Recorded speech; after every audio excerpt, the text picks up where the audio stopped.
Welcome to the Ranch and Table Podcast, where we discuss all things related to our Texas ranch and our Ranch to Table restaurant located in downtown Rockwall. I'm your host, Lee Wells.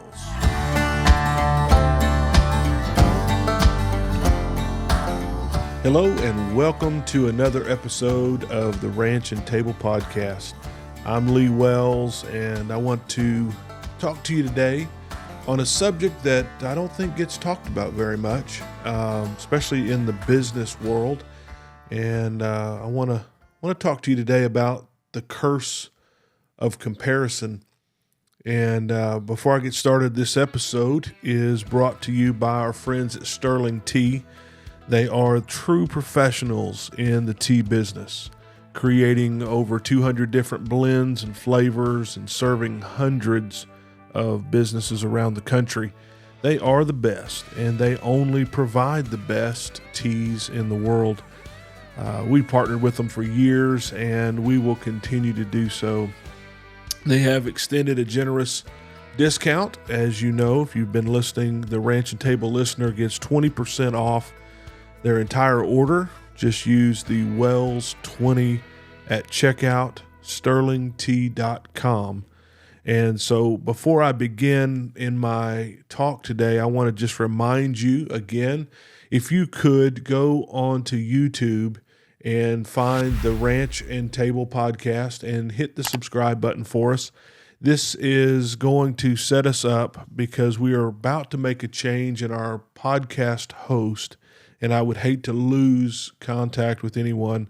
If you're a regular listener, or if you're just listening today and you're going to be a regular listener, go out and just click that subscribe button, and that'll connect us, and we'll keep you posted on any changes as they come around. But we have had some technical difficulties. We've had some issues that we're working through, and if it comes down to it, we will make a change if we have to, and we'll have to make that change if we have to make it. So go to YouTube, hit subscribe on our channel, and that'll keep us connected.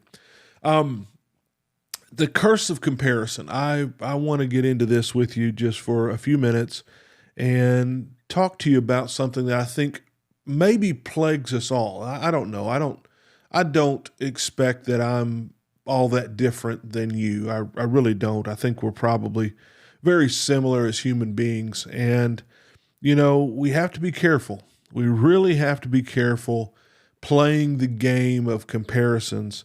What you'll find is you've got two extremes. The first extreme is, well, I'm doing so much better than them. And when we compare to people who aren't doing as much or as well as we seem to be doing, it causes pride in our heart. And then the other extreme is, well, I'll never hit that level that person is, and it causes discouragement. And so you've got two extremes here, two ditches in the road, if you will. And we don't belong in either one, really, to be honest. We really don't belong either place. I could look at some people that maybe aren't doing very well and say, man, I've got it together. I'm really doing well. And then I can look over at some other people who are just killing it and doing all kinds of big things. And I can say I'm not doing anything at all. And neither one of them are productive. Neither of those extremes are going to help me get up and do better. There is a solution, and there is the middle perspective, and that is a challenge. I think both extremes can provide a challenge into our lives when we look at things correctly. And the challenge is, when I look at someone that's not doing very well, number one, I can be grateful for where I am and what I have.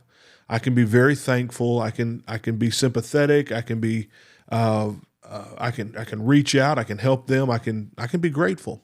And then when I see someone that's achieving more and doing better, seemingly, I can press harder. I can take that as a challenge to get up and and do better than I did yesterday, and look in the mirror and say, you haven't done your best yet. You haven't achieved everything that you can achieve yet. And so it gives you that drive perhaps to do better today than you've done yesterday.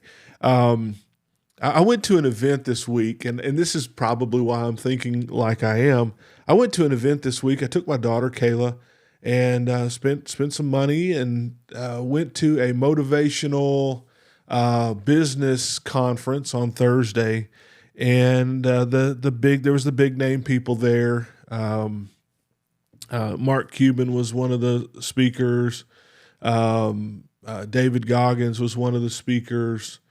Just there was others, but they were the kind of the headliners, and just to be honest with you, my listener, I wasn't impressed with either one of them, and I could go into more of that, and maybe one of these days I will, and I will tell you why I wasn't impressed with either of those speakers. But there were some very good speakers in the day, and my daughter and I had a great time. I told her at dinner after the event, we were there for 12 hours, and I told her at dinner, we were both tired, wiped out, mentally just drained. But I told her, I said, you know what the best part of this day was you. And I'm not saying that for, the awe factor. The best part of the whole thing was being with my daughter and having, dinner the night before. We got a hotel right there downtown Las Colinas where we were. So we could just walk over to the event and just spending time, her and it really was the best. That was the best part of all of it. That you can have all those guys and everything they had to say. I'll take my girl any day. It was a beautiful time. Just hanging out, talking, being together was beautiful. It was awesome, and I think she felt the same way. And so that was the best part. But there was a lot of good to be gained from listening to these other business people, men and women, as they spoke and they gave, tools and encouragement. And it was overall a good day. But here's what I found as I was driving home, and we stopped to eat. Then we got unpacked and all that, got in bed. That night and the next morning, I woke up discouraged. I'm just going to be real honest with you right now. I woke up, I was like, man, I'm kind of down. And so I started thinking, because I'm usually not down. I'm not a negative person. I don't have negativity in my life. I don't put up with it. I push it right out of my life, right out of my mind. Anybody that's around me knows I'm a very positive person. Even in the negative stuff, I tend to stay pretty positive, and life is going pretty well, all that. And so I started doing some analyzing as to what's going on here. And I tell you what it was. I listened to some guys who were billionaires. One guy that I listened to had moved, he had like transitioned in and out of like 180 companies to the tune of some kind of $85 billion worth of selling those companies off, and had all this money and had all these 501c3 and ventures that he was in. Another guy got up and spoke. He flipped like 101 houses in 1 year, and this, multi-millionaire guy, and just going down the list, these different people. And I thought, man, I'm not doing anything. Like I don't have anything going on. And different, and I know different. I got a lot going on. But I started comparing myself the wrong direction. And I started feeling like I was some kind of a failure because I don't have $1 billion in a jet. And this all has been with me now for several days. And so I had something else I was going to do on the podcast today, and I thought, you know what? I'm just going to be honest with the folks who have taken the time to listen to this podcast, you regular subscribed listeners who I value more than you know. You really don't. I don't think you can understand even how much I appreciate you listening. And I thought, you know what? I'm just going to be honest. I'm just going to peel the layers back, and I'm just going to I'm going to kind of bare my soul for a minute and tell you, I was disappointed, but I don't know that I may have been depressed. I'll just admit it. Maybe that's what was happening. I was discouraged for sure, thinking I don't have much going on. How am I ever going to get to a billionaire status, which is stupid thinking. I mean, come on. That's ridiculous. I shouldn't have been thinking like that. So I started really digging into what this, which was supposed to be motivational, which was supposed to bring all of these aspirations and all of this, these tools to drive me forward, actually depressed me, or at least discouraged me more than I have been in years. What was supposed to be positive and motivational was paralyzing. Now, I know I'm getting real here, and maybe you like that, maybe you don't. I don't know. It's just me. It's just where I'm at. This event discouraged more than encouraged. It was actually more negative than positive. And if they heard me say that, it would mortify them. If they heard me, the organizers of this event heard me saying that I left discouraged and I left depressed, they would be, their jaw would drop open, because it was all about going after it, get it done, achieve it, you can do it, here's how, all of that. It had the opposite effect on me. And I sat there for a couple of days. I was real slow to move on the next morning, the next day. There was a couple things I was supposed to do. I put them off. I didn't do it. I didn't go in. I was going to go in the restaurant Friday night and see people and just mill around and help. And I didn't feel like it. I just went to dinner with my wife, and we had a quiet dinner. Then Saturday I was at the restaurant all day. And as in between talking to customers, I really began to analyze what was going on. And I had begun to compare myself unfairly to people who were in a different situation than me. Again, I know this is different, perhaps, of a podcast for the ranch and table, but here it is. Take it, leave it, turn it off if you want to. It's all good. No one will know if you turn it off right now. It's all good. But I had to get a hold of myself. I had to say, you know what, Wells? No. The reason that these guys have been able to do what they're doing is they were in the right place at the right time in this microsecond of a universe. You look at Mark Cuban and his success. That was the perfect match of a perfect storm, of a perfect timing, of a perfect. There were so many perfects that happened in his initial sale and his second sale. And if you look at his story, and I'm not discrediting him for being smart or being advantageous to making moves. I'm not discrediting him at all. But what are the chances that you or I are going to have those set of circumstances to become a millionaire, billionaire? You look at various people who have done this, and there is like this lightning strike of an event that happens that puts them into motion to create these things that doesn't necessarily happen to the regular guy like you and me. And so we're talking about the top 1% of the 1% is who I'm comparing myself to now. I don't have any business doing that, and neither do you. We don't have any business comparing ourselves to people who had lightning strike events happen in their life that created this wealth that then, of course, they had to be stewards of and work with and work for and all of that.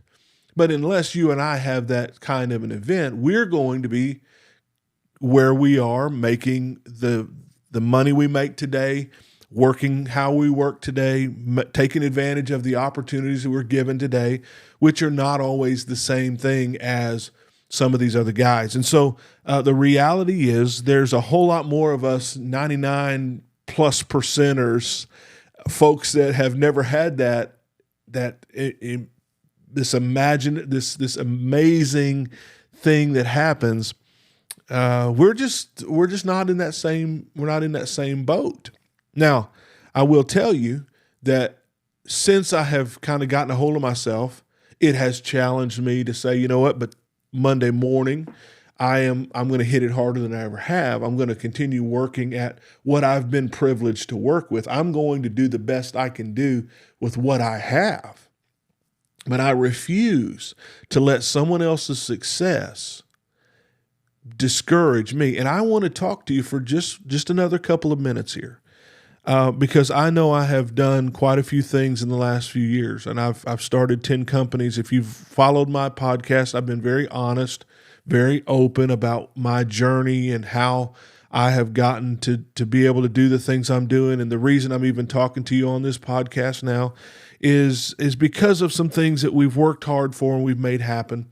But I realize that there are people who get up in the morning, go to their job, make the money they make, have the life they have, and perhaps mine looks different than yours. Perhaps I look like I've got all the money in the world. I don't. Newsflash, I don't. The money goes out as fast as it comes in. But I do have a lot going on. And so I don't ever want to be a discouragement to someone. I don't ever want to be a paralyzing factor in someone's life where they look at me and say, well, I don't know that I could start a new company or 2 companies or 10 companies. Well, you know what? Don't worry about that. Take it as a challenge, put it in perspective, and use that, whatever it is, whoever you're looking at, as a challenge to do better. And then look at someone who is not doing as well as you are and be thankful that you have what you have, thankful for the job you do have, thankful for the company you have built, thankful for what's going on in your life. Because really and truly, if we keep the right perspective, we'll keep moving forward, we'll keep pressing, we'll keep doing what we can do with what we have, and that's what we're supposed to do. We have to progress, we have to make progress, and if we are doing that, then we are winning at what we're supposed to be doing. So everyone has their own reality. Everyone has their own set of challenges, and everyone needs to challenge themselves to do better than they did yesterday. And if we can do that, we won't allow someone else to make us prideful because we're doing better, and we won't allow someone else to discourage us because we're not doing quite as well as they seem to be doing. And so I believe that everyone should strive for the balanced life that you're supposed to be pressing for. You're supposed to be working hard for, and then go be great at what you're called to do. Every one of us have a different calling. Every one of us have a different purpose in life. Every one of us have different responsibilities that we're supposed to be tending to every day. Put God first, put family first, put money second, put the things in order the way they're supposed to go, and do your very best. And I believe that you can avoid that curse of comparison, because even for me, it sneaks in sometimes. And when it does, it can be paralyzing. I want to be challenged. I don't want to be paralyzed. I want to be challenged and not discouraged. And I'm always grateful for what I do have. This podcast has been brought to you by our friends at Sterling Tea. Use that Wells 20 sterlingtea.com. And it's also been brought to you by our friends at Fate Creamery, downtown Fate, directly across from the fire station. Fate Creamery is ice cream done right. And check out their socials for the flavors of the week. And if you mention the Ranch and Table podcast, they'll give you a discount as well. And so be sure and let them know what their favorite flavor is. And for me, you know mine is the cookie butter. And so, hey, I'm already looking forward to next week. I'm looking forward to our guest that's going to be on with us. I want you to have a wonderful day. Don't get trapped in comparison. Live your life. Be great. Do what you're supposed to be doing. And keep your head on straight. And go out to YouTube and subscribe. We need to get you subscribed out there. Build that channel up so we have a good communication with you. And as always, thank you for listening to the Ranch and Table podcast. This is Lee Wells saying so long.